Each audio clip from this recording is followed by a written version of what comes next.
pushed you guys to make that first plunge, to have a blank page in front of you? What was it, if there is anything? Well, for me, I loved writing as a kid. I was one of those people that, like, when I was a child, I remember asking for, I'm 38, so when I was like 9, I remember asking for an electric typewriter for Christmas, because it was so weird. And I got one, and it was a thing, and I wrote really weird, dramatic stuff. And I wrote really weird, dramatic stuff as a teenager. Like, I tried the whole, like, really dark poetry thing, and I'm not good at it. And I was a counselor in my 20s, and when I got pregnant with my first, I've been writing throughout that time, but I'd always been like, someday I'll write a book, but that'll be when I'm way, way, way, in the future. And for me, I realized what a cop-out that was. I'll do it someday when I'm less freaked out about that whole thing and rejection and everyone saying, you're a fraud, who are you? So really, that was such a motivator. It was one of those, like, I'm pregnant, my life is happening now, and let's do this. So I'd had ideas, and I'm gonna start. I'm just gonna start. And nobody has to see it. And that's a great thing, right? The first thing you write, no one has to see it, you just burn it. It's whatever. That's what I just wrote. No, I didn't burn it, but I wrote it, and I'm like, nobody has to see this. I'm just gonna keep working on this, and that really was. And really, it was just not waiting for some magical muse. It was exercising that muscle. And it's funny, right? You're like, oh, I guess I'm a writer now. Yeah. Like, for real. Because you wrote something, right? Right. All right. I was the same way. I was, as a kid, like, I remember, like, before I could even, like, actually read, I would get pieces of paper and staple them together and draw the pictures, and then go to one of my parents and tell them, this is what this page needs to say, and I would make my own books, like 4. And so, I've always wanted to do that. I got sidetracked a little bit, in college and stuff, because, what I write, mostly in the science fiction, fantasy, horror, it used to be that you needed to write short stories first to break into that. And that was the advice that I was still getting, even though that was really more for, like, the golden age of the science fiction and fantasy magazines in the 50s and 60s. Not really applicable now. And then so I trying to write short stories, tried to submit them, wasn't going anywhere. I wasn't very good at writing short stories because for some reason the format didn't work for me. Somewhere I read, I finally read someone that said, that's not good advice anymore. Don't do that. If you want to write a novel, write a novel. And I started writing a novel, and I was like, oh my God, this is amazing. I had room to, like, really develop the ideas that I wanted to write about. And a year later, I had a manuscript, and it wasn't very good.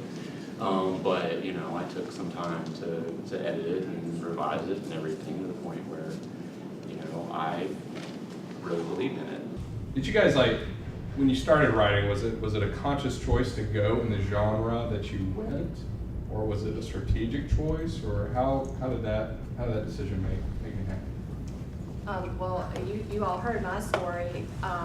I kind of just fell back into my genre, totally by accident. But one thing that I just loved about starting, to write about being a mom, was I started to realize, like, how hard it was and how I didn't always like it, and I really struggled with it. And I learned very quickly that I had to be honest, because nobody wants to pick up their Sunday paper and hear about somebody who's like this great mom and has it all together. And so I made a conscious decision that I was going to be honest about the imperfection of motherhood, because at the time I just was so overwhelmed. I felt like as women we're trying to have it all and be it all and do it all, and look good doing it.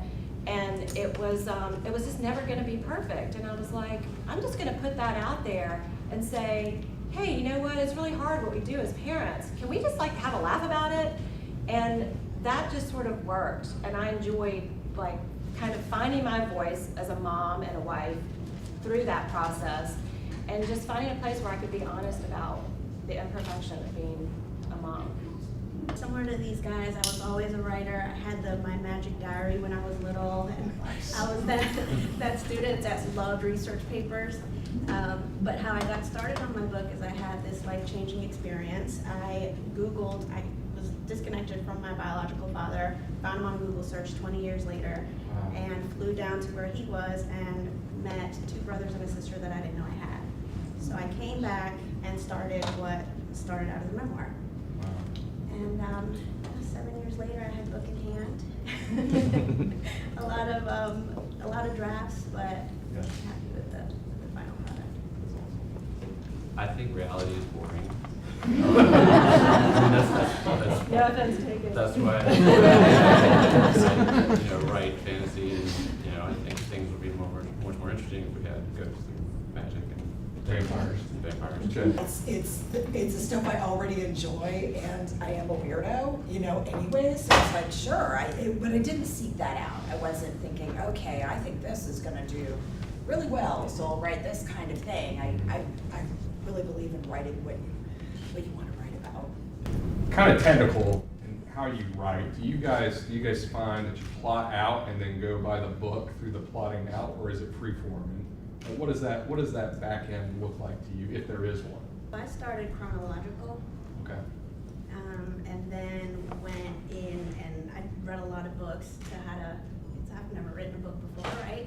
So I read a lot of books as to how to bridge stories and how to do flashbacks and things like that. So after it was written, like everything, brain vomit out, words, Right. then go in and clean it up. They talk about pantsers and plotters, Right. right? And I'm more on the side of by the seat of my pants, but that requires so much editing. For me, It does. I mean, it's like, oh, okay, I gotta clean this up because that's crazy right here, and this is, makes no sense. Okay, now that's great, whatever. So it's funny, right? I'm working on being a little more outliney. Okay. I'm making it up, I'm artistic. Outline is great. Series, that's my next book. I'm releasing another standalone on Black Friday after Thanksgiving, and I keep writing standalone because my books keep having endings, and I'm like, okay, well, I've got a series I want to write. I probably should get a little crisper, a little clearer about outlining, just so I don't have to do as much work on the back end. It's really laziness that's motivating me to be more plotter. Yeah. Yeah, and I'm, we were just talking about it, I'm way on the extreme end of pantsing. I cannot, if I try to write a plot, if I try to write an outline, it kills the book for me. I mean, I can't, and usually I don't, because I'll know the beginning, and I know the ending, and I may know a few scenes in the middle that I want to do. But getting from A to B to C is the part that doesn't come to me until I start writing. I have to write the first scene. Usually the second scene doesn't come to me until I'm writing the first scene. And then I can, it's like I forget who said it, but it's like driving at night. You can only see as far as the headlights go, but you can make the whole journey that way. Yeah. That's a good thing. So that's just kind of how my brain works. I love this topic because Kimmery, who wrote Queen of Hearts, she literally sat at my kitchen table. I remember the day she started the book, and she opened her laptop. She doesn't know how to type. She never learned because she didn't want people to ask her to type papers in college. She opened her laptop and with 2 fingers just started writing her book. No idea, what it was about, where it was going, who the characters were, just 2 fingers. Okay, and there's me, total outline person. Outlines, Excel spreadsheets, a storyboard, it looks like NASA. Okay?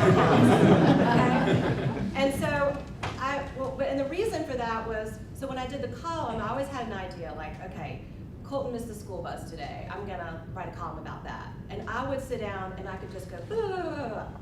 470 words, I don't know how it always ended up being 470 words, I'm doing it 10 years, I could just do that.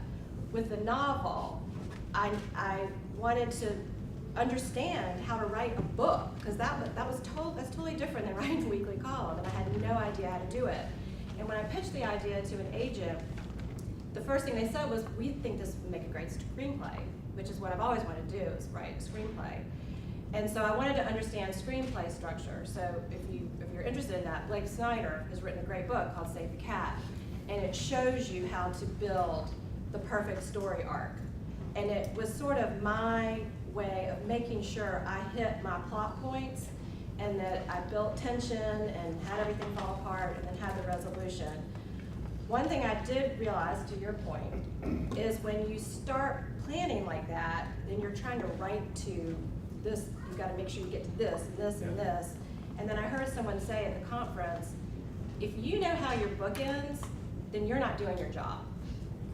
And I was like, that's a really good point, because I am stifling myself by knowing how it ends. And so I stopped after the midpoint of the book plotting, and now some really cool things are happening. I have 2 new characters that I don't know where they came from. So I think it's okay to sort of know where you're going, but I totally agree now, after being like a avid rabbit plotter, there is something to just sort of, just letting your brain kind of run wild.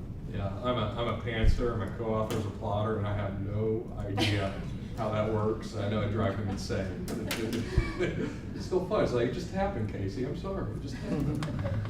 So what roadblocks have you guys encountered along the way? Whether that's a specific project or whether that's getting your book published, like what roadblocks have you guys hit in your journey, and how'd you overcome them or get through them?